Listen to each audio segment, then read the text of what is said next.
Still struggling with compiling the source version of Unreal Engine? Frustrated after waiting for hours only to have a fleet report an error? Feeling stuck because you're not familiar with Linux commands and can't access the logs after fleet instance enters an error state?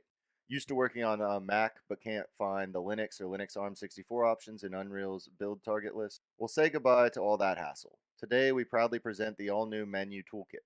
To get started with our new Menu Toolkit, the first step is to download and install Docker Desktop. After the installation is complete, open Docker Desktop and make sure the Docker engine is running. Now that everything's set up, let's dive into the new Menu Toolkit. First, let's try using the Menu Toolkit to build a Linux ARM64 server. A new tab will appear, and all you need to do is follow the guided steps to finish the process. The Linux ARM64 server built this way needs to be used with the Epic launcher version of Unreal Engine, so there's no need to compile the source version of Unreal Engine. After completing the second step of pulling the Docker image, we need to build the Linux platform editor target. If you haven't built it before, click the Build Editor Target button to start the compilation. A new tab will appear, and the process of building the editor target will run there.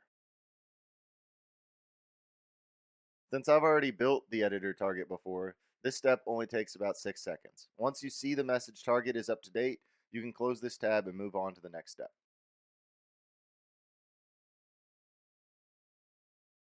We need to choose a folder to output the compiled Linux ARM64 server.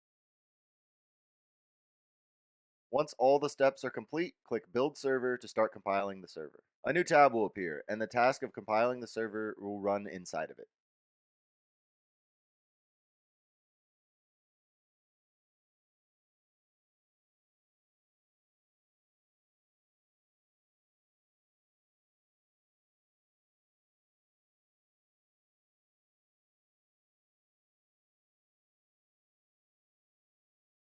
After about 2 minutes of waiting, our Linux ARM64 server compilation is complete. Let's move on and try running the Linux ARM64 server we just finished compiling. As always, we need to follow the steps. First, make sure the Docker engine is installed and running.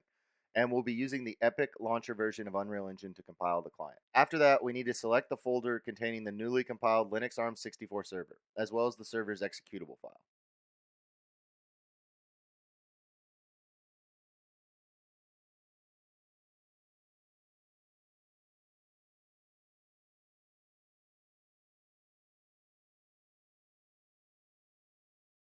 Once we've completed all the steps, click the Test Server button to test our Linux ARM64 server. A new tab will pop up, displaying the runtime log of the Linux ARM64 server. If the Linux ARM64 server fails to run, for example, due to missing libraries, we'll be able to catch the error at this point and fix it right away, without having to wait hours for Fleet to print an error message. If you see these logs, it means a init SDK was successfully triggered and the Linux ARM64 server is now ready to run on a GameLift Fleet. Once everything looks good, just close the tab and upload the Linux ARM64 server to Game. And this is just the beginning. We'll soon support features like local PI testing and client connection.